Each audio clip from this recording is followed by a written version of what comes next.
Morning, everybody. You are in our first breakout session today over ERAS, so if you're in the wrong room, bye. We're really excited to have these two sessions that we're going to be having in this room today. We will give you a break after the end of this one if you want to switch to the other room for the next breakout sessions. But we are extremely lucky to have Carissa Cianci here with us. She is the patient specialist at Loma Linda University Medical Center. Her primary job is the improvement and standardization of patient care through the creation of shared baseline protocols and dashboards.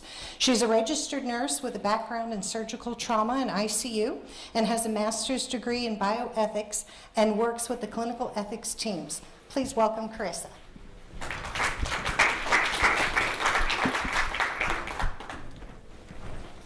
Hi, good morning. It's really nice to be here. I'm going to talk about enhanced recovery after surgery and how we implemented a pathway for it at Loma Linda. We're going to outline the key elements of an ERAS program and go over some of the benefits of integrated decision support. I'm going to start with a general overview of enhanced recovery after surgery. The original ERAS protocol was developed in 2001 by a group of academic surgeons in Europe. It started in a study group that wanted to further develop work that had been done in the 1990s around multimodal surgical care. This group discovered that there was a large discrepancy between what was current practice and what had already been shown in the literature to be best practice. This prompted them to champion the process of changing from tradition to best practice.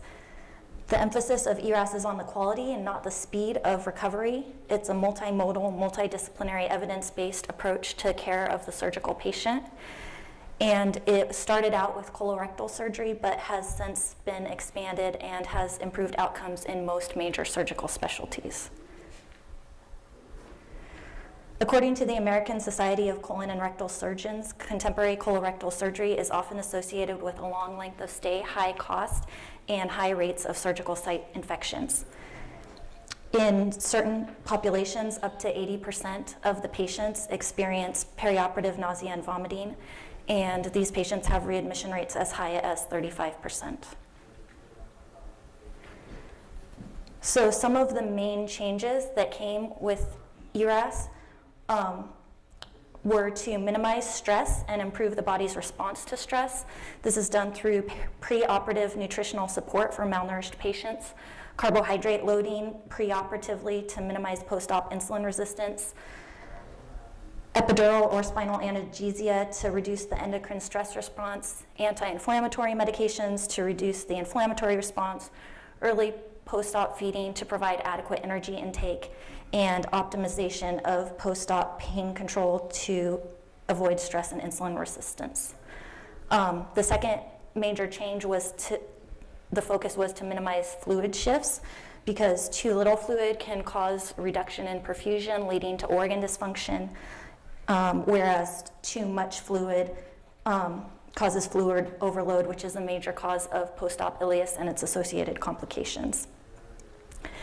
And the final change was to avoid traditional care elements that had been shown to be harmful, such as the routine use of nasogastric tubes, prolonged urinary catheterization, and prolonged or inappropriate use of abdominal drains. The outcomes targeted by these protocols include to decrease variability in practice, reduce morbidity, shorten length of stay, improve pain control while at the same time decreasing opioid use, improve post-op nausea, and reduce readmissions. In 2016, the UCSF reported that after their implementation of an ERAS program, they saw a 2-day, which was a 31% decrease in their length of stay, and at the same time, their 30-day all-cause readmission rate went down from 21 to 9%.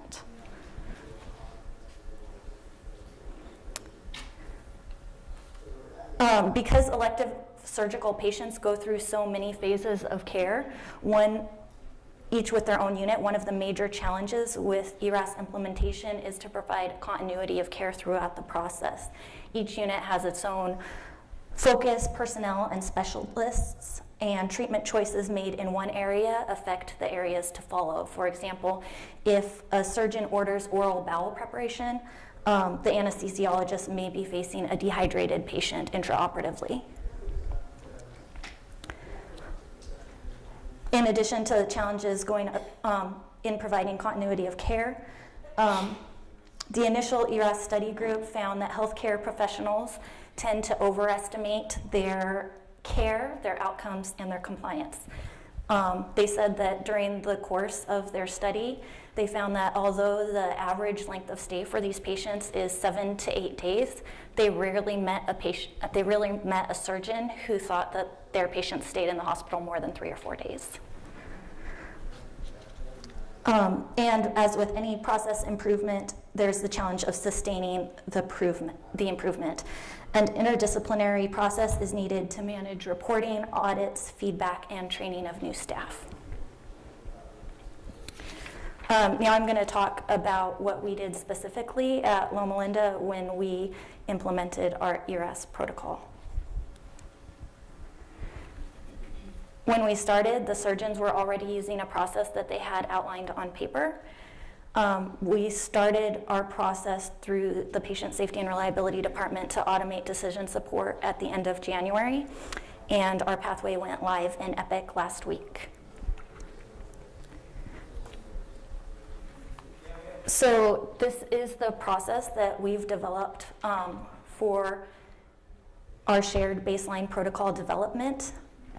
The circled numbers at the top are days through the process. So as you can see, there's 103 days from start to go live, although if you remember the dates that I just told you in the last slide, we haven't really met that yet. The first step is research.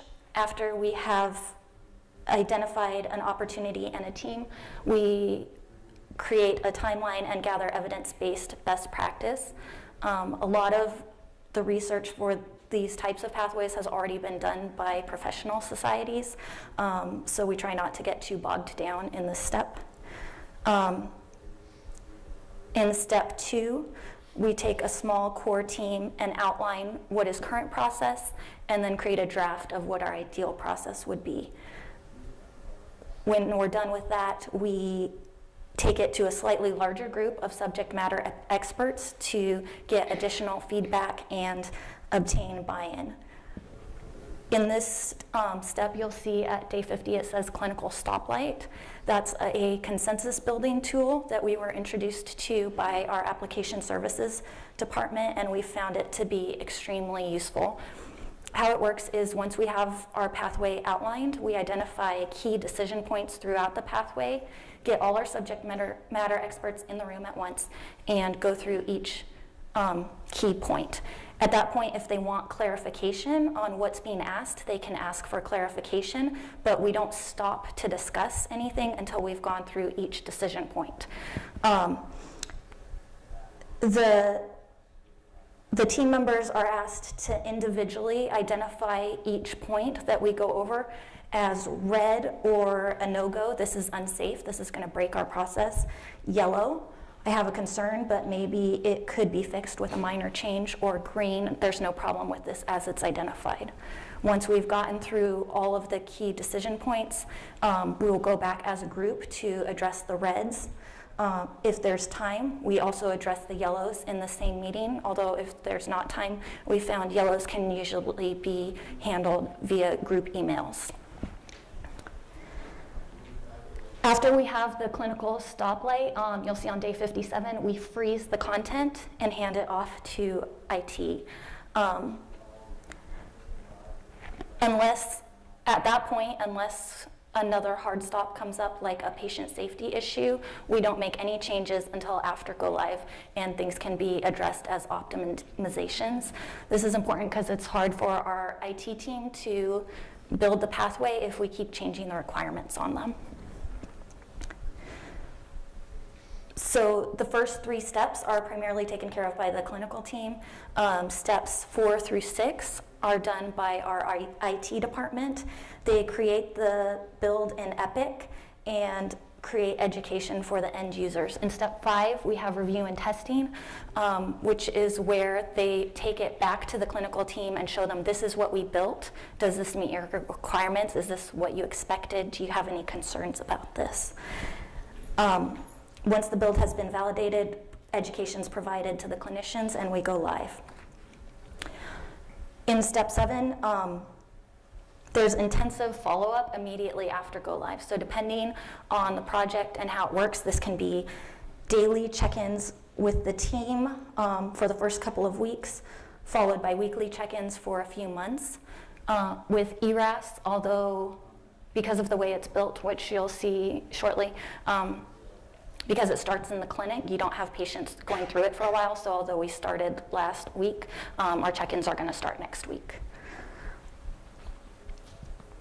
And then our final step is continuous refinement and innovation. So for each protocol, we have monthly stakeholder meetings consisting of the subject matter experts that built, that created the pathway, and it's an interdisciplinary team that will meet monthly to review performance data, address concerns, and brainstorm ways to improve the process.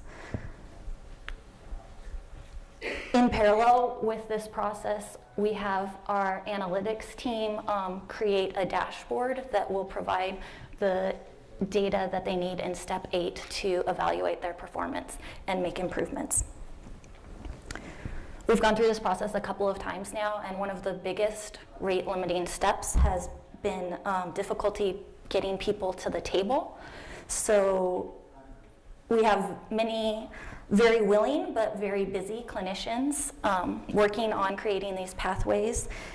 So we've found that we've had to create redundancy in scheduling meetings, and we've found a professional project manager to be invaluable.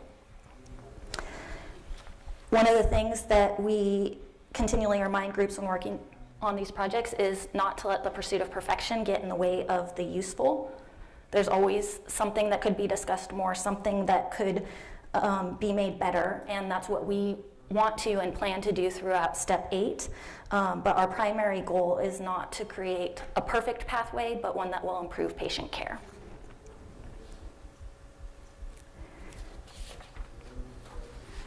So getting started with a protocol, we identify our opportunities. So with ERAS, it was length of stay and complications such as surgical site infections and ileus. We identify our project champions. So we had clinicians from surgery, anesthesia, and nursing. Some of the things to consider when starting one of these pathways is that automated decision support may require looking at the process from a different perspective. To identify what are the most appropriate triggers for the pathway, where is the easiest place to document some of the criteria that we need, how do we break up existing order sets to apply to specific